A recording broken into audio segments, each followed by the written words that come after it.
নমস্কার, আপনারা দেখছেন ওঙ্কার বাংলা, সঙ্গে রয়েছে দেবাঞ্জলি। নজর রাখবো এই মুহূর্তের বিশেষ কিছু খবরের দিকে।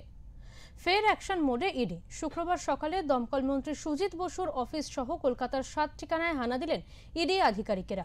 জানা যাচ্ছে, পুর নিয়োগ দুর্নীতি সহ দুটি পৃথক মামলায় এই হানা।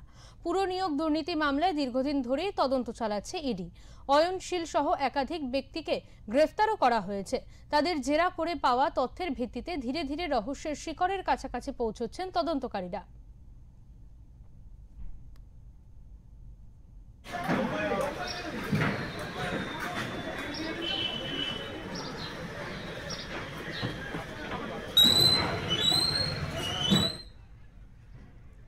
যেমনটা জানাচ্ছিলাম, শুক্রবার সকালে ফের পুরনিয়োগ দুর্নীতি মামলায় তদন্তে কলকাতার একাধিক জায়গায় হানা দেন ইডি আধিকারিকেরা।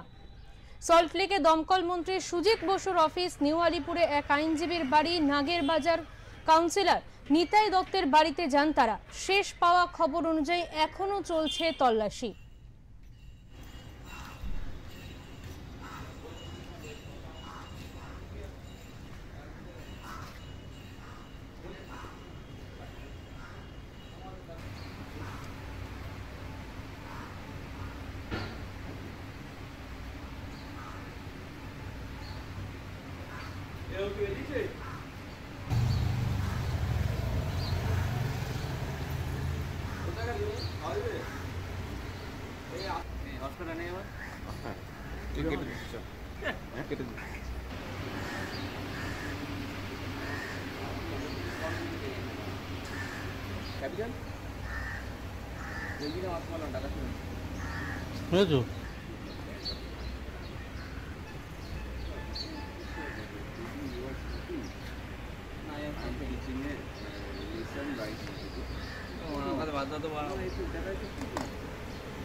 যেমনটা আপনাদেরকে জানাচ্ছিলাম, মন্ত্রী সুজিত বসুর অফিস সহ কলকাতার আরো 7 জায়গায় ইডির হানা। ঠিক তার পাশাপাশি আজকে সকাল থেকে শ্যামনগরে এক ব্যবসায়ী দীপক দের বাড়িতেও ইডি হানা দিয়েছে এবং সেই বিষয় বিশেষ প্রতিবেদন দিয়েছেন আমাদের প্রতিনিধি মানস চৌধুরী।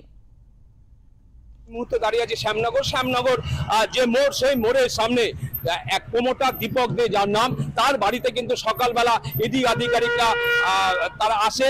তারা কেন্দ্রীয় যে নিরাপত্তা রক্ষী তাদেরকে নিয়ে আসে এবং বেশ কিছুটা সময় তাদের কিন্তু অপেক্ষা করতে হয়। প্রায় আধ ঘন্টা তাদেরকে দাঁড় করিয়ে রাখা হয়। তারপরে অবশেষে দীপক দের ছেলে এসে দরজা খোলে।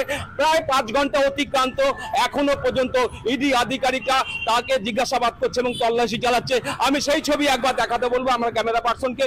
এই যে শোভনা অ্যাপার্টমেন্ট, এই অ্যাপার্টমেন্ট কিন্তু তার নিজস্ব এবং সেখানে কিন্তু এখানেই থাকেন। এবং যেটা জানা যাচ্ছে, ঘনিষ্ঠ মহল থেকে যেটা জানা যাচ্ছে, তিনি হচ্ছেন তৃণমূল ঘনিষ্ঠ বলে সূত্র মারফত যেটা আমরা জানতে পারছি। তবে তিনি একদিকে প্রমোটার এবং তার পাশেই কিন্তু যে জিডি গোয়েঙ্কা স্কুল আছে সেটাও কিন্তু তার, এমনটাই শোনা যাচ্ছে। তবে আর্থিক তসরুপের জন্যই তার বাড়িতে ইডি হানা, এমনটাই সূত্রের খবর। দমদম থেকে মানস চৌধুরী, ওঙ্কার বাংলা।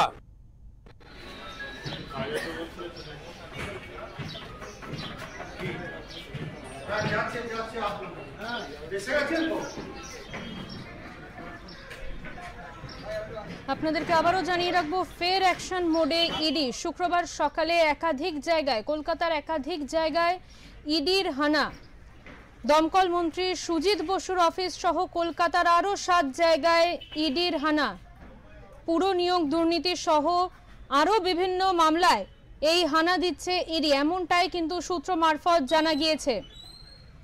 আপনাদেরকে আবারও জানিয়ে রাখবো, কলকাতার 7 জায়গায় আজ ইডির হানা চলছে সকাল থেকে এবং তার পাশাপাশি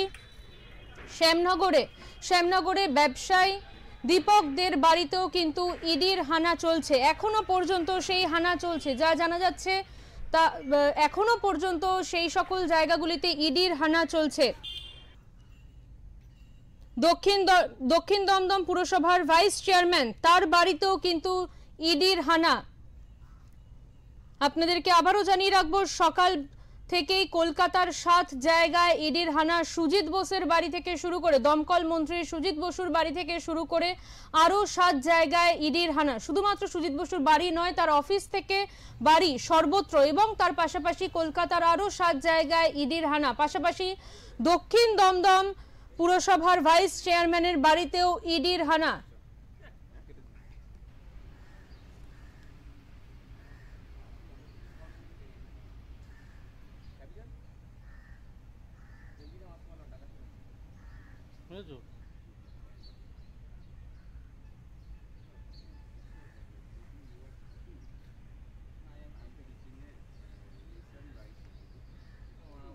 আমাদের সঙ্গে রয়েছেন আমাদের প্রতিনিধি মানস চৌধুরী। মানস, তোমার কাছে জানতে চাইবো যে তুমি যেমন আমাদেরকে জানালে যে সকাল থেকেই কিন্তু বিভিন্ন জায়গায় ইডির হানা, কলকাতার বিভিন্ন জায়গায় ইডির হানা চলছে, এবং তোমার জানানো তথ্য অনুযায়ী শ্যামনগরের তথ্য আমরা পেলাম, যে বিশেষ প্রতিবেদন তুমি আমাদের পাঠিয়েছো, এবং তার পরবর্তীতে এই মুহূর্তে আমাদের কাছে যে খবর রয়েছে দক্ষিণ দমদম পুরসভার ভাইস চেয়ারম্যান, তার বাড়িতেও কিন্তু ইডির হানা। সর্বশেষ আপডেট তোমার কাছে কি রয়েছে এই মুহূর্তে? দেখো দেবাঞ্জলি, তোমাকে জানাই সকাল থেকে কিন্তু ভোর 6টা থেকে কিন্তু রাজ্যের বেশ কয়েকটি জায়গায় ইডির হানা রয়েছে। তার মধ্যে প্রথম যেটা তোমাকে জানাই, যেটা হচ্ছে দমদমে এক ব্যবসায়ীর বাড়িতে কিন্তু ইডি আধিকারিকরা সকালবেলা 6টা নাগাদ আসে। সেখান থেকে বেশ কিছুক্ষণ তাদের ওয়েট করতে হয় এবং দাঁড়িয়ে থাকে। পরবর্তীকালে যে ব্যবসায়ী প্রমোটার যে আর্থিক তছরূপের অভিযোগে কিন্তু তার বাড়িতে ইডি হানা দিয়েছে। সেই দীপকদের বাড়িতে কিন্তু ইডি আধিকারিকরা দীর্ঘক্ষণ দাঁড়ানোর পরে তার ছেলে এসে তার ছেলে এসে দরজা খুলে, এবং সেখানে তার বাড়িতে কিন্তু এখন পর্যন্ত তল্লাশি চলছে। অপরদিকে তোমাকে যেটা জানাচ্ছি যে দক্ষিণ দমদম পৌরসভার যে ভাইস চেয়ারম্যান নিতাই দত্ত, তার বাড়িতে কিন্তু ইডি আধিকারিকরা আজকে আসে, এবং সেখানে কিন্তু এখন পর্যন্ত কিন্তু তল্লাশি চলছে। তোমাকে জানিয়ে রাখি, পৌরসভার যে নিয়োগ দুর্নীতি হয়েছিল এর আগেও কিন্তু যে ভাইস চেয়ারম্যানের বাড়িতে ইডি হানা দিয়েছিল, এবং আজকেও কিন্তু ইডি হানা চলছে, এবং সেখানে যাবতীয় ফাইল থেকে আরম্ভ করে ডিজিটাল এভিডেন্স, মোবাইল এবং যাবতীয় কিছু সেগুলো কিন্তু ইডি আধিকারিকরা সমস্ত কিছু পুঙ্খানুপুঙ্খভাবে তারা দেখছেন। এবং অপরদিকে তোমাকে জানি সল্লেগে BC 88 নম্বর বাড়িতে ইডি তল্লাশি চলছে। পৌরসভা সংক্রান্ত যে কেস হচ্ছে সে নিয়ে সুজিত বসুর যে অফিস, সেখানেও কিন্তু এখন পর্যন্ত ইডি আধিকারিকরা কিন্তু তল্লাশি চালাচ্ছে। মানুষ, তোমার কাছে জানতে চাইবো যে এই যে তল্লাশি চলছে সারাদিন ধরে বা এখনো পর্যন্ত, সেখানে কি কোনো রকম কোনো তথ্য এখনো পর্যন্ত পাওয়া গেছে? না, এখনো পর্যন্ত ইডি আধিকারিকরা ভিতরে রয়েছেন। তারা কিন্তু তাদের সঙ্গে কিন্তু কেন্দ্রীয় বাহিনী রয়েছে। তারা কিন্তু এখনো 3 জায়গায়, যেটা তোমাকে জানালাম, সেই 3 জায়গায় কিন্তু এখনো তারা আছেন, এবং সেখানে কিন্তু তারা তল্লাশি এখনো পর্যন্ত চালিয়ে রেখেছেন। একদমই, অনেক ধন্যবাদ মানুষ তোমাকে। তুমি পরিস্থিতির দিকে নজর রাখো। আমাদের সঙ্গে ছিলেন আমাদের প্রতিনিধি মানস চৌধুরী। যে বিষয় এই মুহূর্তে সবচেয়ে বড় যে খবর, কলকাতার 7 জায়গায় কিন্তু ইডি আধিকারিকেরা হানা দিয়েছেন।